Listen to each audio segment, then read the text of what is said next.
All right, well, good morning and happy Sunday, Central Georgia. It's Meteorologist Ansley Parker, and we are still tracking Tropical Storm Chantal. So today, whoa, and I just dropped my clicker.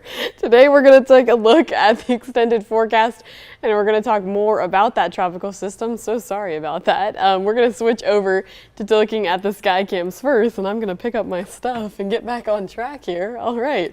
There we go. Well, we're going to start with the current conditions here in central Georgia, and then I'm going to move into talking about Tropical Storm Chantal. Again, that is the system that made landfall earlier this morning. Our first, or not our first, goodness gracious, our third named storm of the season, and we're going to just kind of talk the details on that, where it made landfall, what the impacts have been so far, and then what we can expect to see from this system for the next couple of days. So anyways, we'll talk about that in just a minute here. And again, we're going to start with our area because we have not seen impacts from Chantal. And the good news is we're not expecting to see any impacts. We're kind of just keeping up with what that system is doing. It's a great start to the day in Warner Robins right now. Blue skies, just a couple of high clouds out there, and it's going to feel a lot like yesterday. If you're kind of curious what the rest of the afternoon is going to be like, yesterday is a great litmus test because, as you can see, if we flip it over to downtown Dublin, it's blue skies there as well. So it's really just going to be a reminiscent afternoon of Saturday, and we just kind of have great conditions all weekend long. So there's a look at downtown Dublin, same kind of thing, just blue skies this morning, and it feels really good outside. This morning was actually cooler than the past couple of mornings that we've had. That is a look at downtown Macon there, and it's the same kind of thing. So there was actually a few low 60s or upper 60s this morning in the forecast, and a couple of areas that were in the low 70s. That's more normal to what we're used to seeing for this time of year, but the upper 60s were actually a bit cooler in a couple of spots. So there is our final sky cam. That is Perry, and in case you weren't with me yesterday, there are actually plans being made to fix the Perry observation station. So hopefully we'll be able to get readings back from that one here before too long, and then we'll be able to check back in with our Perry Skycam more often for current conditions. So, like I said, we're going to talk about our area first before we move into talking about Chantal. So we just looked at some of those current conditions. Now let's take a look at some of the current numbers in our area. Like I said this morning, there was actually a couple of upper 60s sprinkled onto the board there in addition to the low 70s. So a couple of spots, namely places like Dublin, Eastman, I believe Cochrane, maybe even McRae, those areas, there must have just been kind of a cool spot there this morning.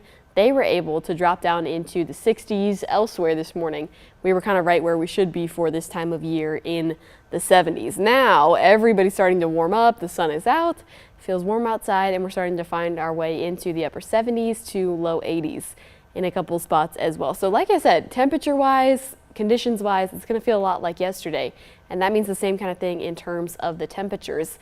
Now we've had kind of a breeze yesterday that was making things just feel cooler, and I don't know about you, but I could really tell that it was kind of drying the air out as well. If we look at current humidity across our area, actually not quite as bad as it could be, and you know this. We're used to seeing this map wiped out in total dark green and seeing dew point values that are well into the 70s, maybe even upper 70s in a couple of spots. Right now, we're somewhere between that muggy to not bad category, which we'll take in July. This actually can make all of the difference in terms of how things feel outside. So we're still getting some of the flow coming in from the north, which is probably why we're actually a little bit drier right now. We won't have as much of the breeze today as we had yesterday, but like I said, with some of the flow still coming in from the north, that will just help things feel maybe not quite as bad as they possibly could. We're still feeling somewhere in the mid to upper 80s in a couple of these spots right now. But again, like I said, it could feel a lot worse outside. But as you can tell by the wind gusts, yesterday we were already seeing gusts up to 20 miles per hour at this time. Right now, winds are teetering between calm and 5 miles per hour. So it won't be as breezy, but hopefully we'll just keep having that flow filter in from the north that will just have things feeling a little bit drier at the very least. Big story wise, like I said, not a lot of change from yesterday to today. It's going to be very reminiscent of Saturday, which is great because we've had a great holiday weekend. 4th of July was wonderful. Saturday was wonderful weather. Today's going to be the same kind of thing. There's maybe a chance to catch a brief stray shower or storm, but it's the same kind of chance as yesterday, about a 20% on the 7-day there. And otherwise, it will stay nice and quiet. The high, another thing that's going to be reminiscent of yesterday, it's going to be right around 93 heading into this afternoon. So And you know what? This happened yesterday too. I don't know if you can see down there towards Americus, but the birds, you can see the birds on the radar there. That's why that's giving me a bit of a laugh. These round semicircles here, that's actually a flock of birds taking off. And I was able to see that yesterday as well. So I wonder if there's some sort of migration happening with a certain type of bird. If you know anything about that, feel free to send me a DM or an email or something about that. I'd be interested to learn. I might have to look it up after I do the stream here. So other than the birds, the satellite radar here is nice and quiet. If we kind of take this big picture, we can start talking a little bit more about Chantal. Not quite as quiet as we look over towards the coast and where this thing has made landfall earlier this morning. So you can see it's got some outer bands of rain here. The main part, kind of the brunt of the eye, is moving inland right now over North Carolina. So it made landfall early this morning. The 5 a.m. update from the National Hurricane Center told us that that was when it made the landfall. So kind of waiting, playing the waiting game all morning, at least I was waiting to see when this thing would kind of make landfall. And it made landfall right here between Wilmington and Myrtle Beach. So right along the border of North Carolina and South Carolina on the coast. And it just continues to push a little bit further inland. Now earlier there was some tornado warnings with this, but other than a stray tornado warning, the main impact has really been rainfall with this system. And that's honestly going to be the thing that the National Hurricane Center, National Weather Service in this area is paying attention to the most, because this is going to be a really efficient rainfall producer. I think on the high end, they were talking between 2 to 6 inches. If we just kind of use our rainfall estimated data here, which is not always 100% accurate, it's an estimate from what the radar is showing.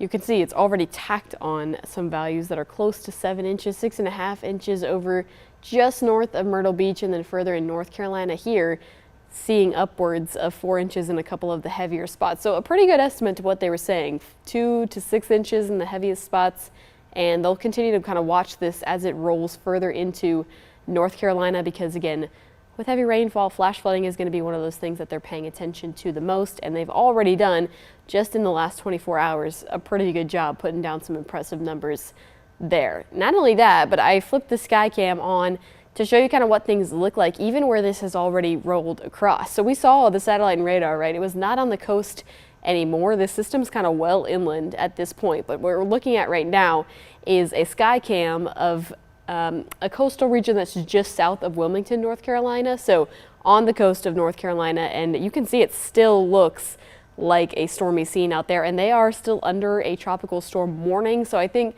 these kind of subsequent wind gusts that come behind the storm are still possible in areas where the brunt of it has rolled through, kind of similar to what happened with Helene. We still kind of had really gusty winds behind the system. Not only that, but there's still occasional rainfall. I just think this Skycam does a good picture with kind of showing what things look like, even though the brunt of it has rolled through. Not only that, but I like showing the water as well, because something that we haven't talked about a ton is that the rip currents were up a lot with this system, all the way from Florida into the coast of the mid-Atlantic states. So it wasn't just South Carolina and North Carolina that we're going to be dealing with this, although we are looking at a North Carolina Skycam. I think just the motion of the water gives a good depiction of the sense that all the way from Florida to the mid-Atlantic coast, we're going to be talking about rip currents for a couple of days here with how much this system has kicked things up. Like I said, still a tropical storm warning along kind of the coast all the way from North Carolina just north of Charleston here. That just means that those tropical storm conditions, strong wind gusts and heavy rain are still possible throughout the rest of the morning here. Probably this will expire sometime heading into the afternoon as the system moves a little bit further, but that's where they exist. They were able to expire the watches because again, most of the system has already pushed through well further inland, so they don't need to be on watch for anything anymore. So as of the 8 a.m. advisory, this is where things stand with the actual system itself. Now, I want to talk about a couple of things here. This morning, during the 2 a.m. advisory, the winds were up to 60 miles per hour while this thing was still out in the ocean. So it's already lost a lot of its strength at the 5 a.m. update. The winds had dropped to 50 miles an hour, and I'll point out where the winds are right up there. And now that we're at the 8 a.m. update, they've dropped even more to 40 miles per hour. So now that this thing has made landfall, we're not really looking for it to intensify any further. It's lost the fuel from the warm water, and it's just going to run into a lot of stuff that's going to disrupt it out on the land. So it's only going to get weaker from here, and the weakening should be fairly quick. You can see already that it's looking more disorganized than it was out in the ocean. But as of 8 a.m. this morning, which we'll get a new update here in the next 45 minutes or so, as of 8 a.m. this morning, it still is at tropical storm status. So the winds are still at 40 miles per hour. That's still on the low end of tropical storm status. For it to be a tropical storm, the winds have to be 39 miles per hour to 73 miles per hour. So it's really on the low end of the scale and probably will be a low pressure system sometime maybe later this evening or heading into tomorrow. And you can see that not only that, it's going to weaken, but also the direction is going to change a little bit. So as of 8 a.m., again, it was still moving north-northwest, a slow mover at that, which is also why they're watching for these rainfall totals. But it was going to kind of continue north-northwest track as we head into Monday, maybe the overnight hours tonight as well. The idea here and the expectation is that this is going to start to shift towards the northeast. So it will kind of continue up through North Carolina, maybe into Virginia as well, mostly as a rainmaker. You can see the cone there. It has it as a low pressure system by that time. So yeah, maybe sometime this evening, already seeing that transition just to a remnant low pressure, and then continuing a northeasterly track into Virginia as, again, a low pressure with just a lot of rain, maybe some gusty winds in there as well.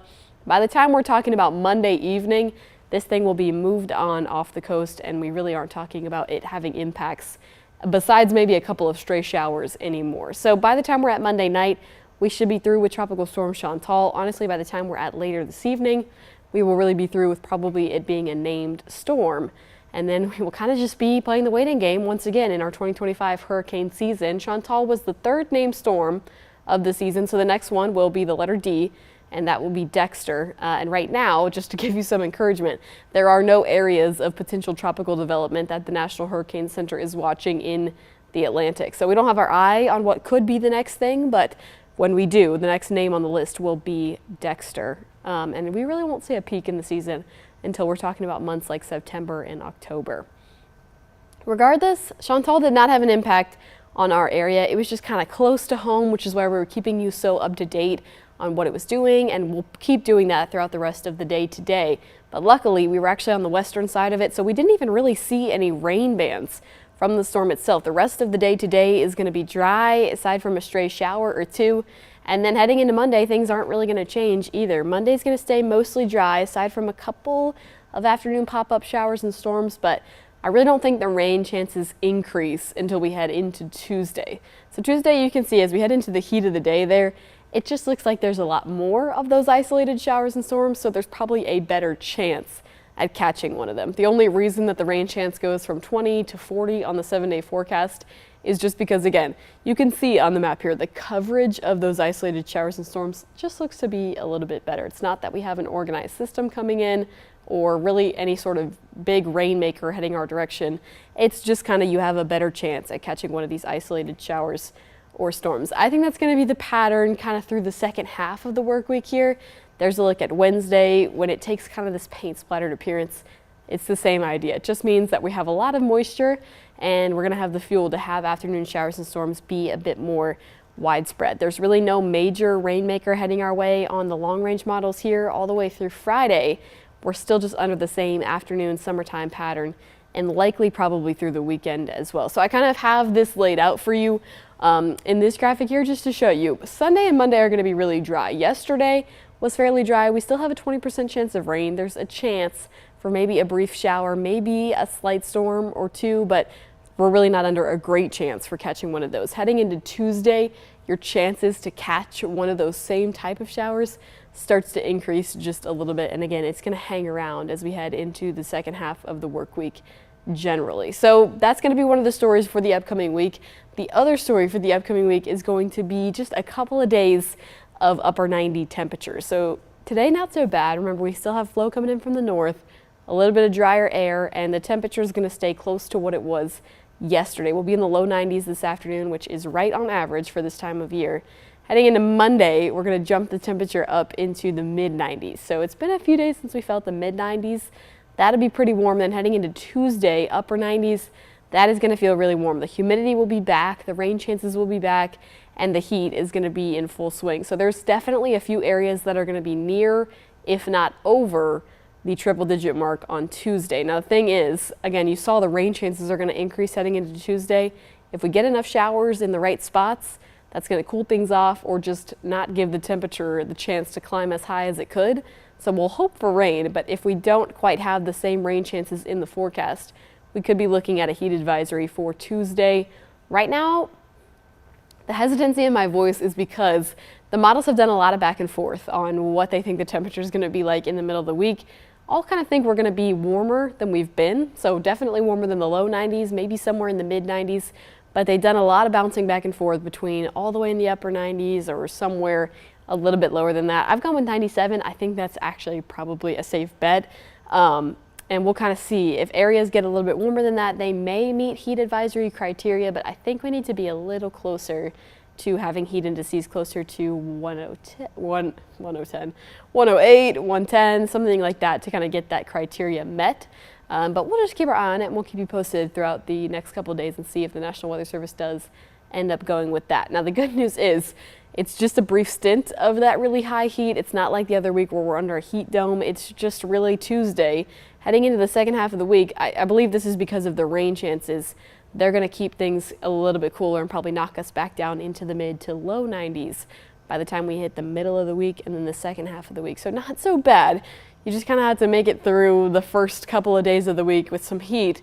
And again, it's going to be a little bit of a change up heading into Monday and Tuesday just because Monday's going to be dry like today and like yesterday was. But then as we head into Tuesday, like I said, just paying attention to the rain chances, they're just going to uptick just a tiny bit. It's not going to be anything too drastic, but you may have just a little bit of a better chance of catching one of those brief showers or storms. So what's going to happen now?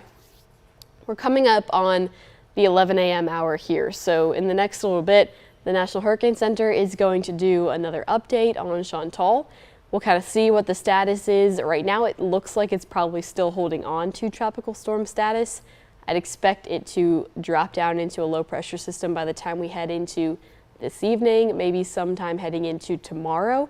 But we will do an update. They're on YouTube and they're also on 13WMAZ.com. You can find those updates every time the National Hurricane Center has been doing them. But with it really dying down and it just seeming like it's going to be over and done with, that is going to be the last of the live streams for the weekend. So David Guerrero will not be streaming this evening, but of course you can catch 13 WMAZ News at 6 and then at 11 once again. So with us being spared of Chantal and the weekend really looking great, I hope you're able to have the chance to get outdoors and just enjoy the last of some truly sunny weather before we head into the work week and things look to just get a little bit rainier. As always, thank you so much for joining me and I will see you back here tomorrow.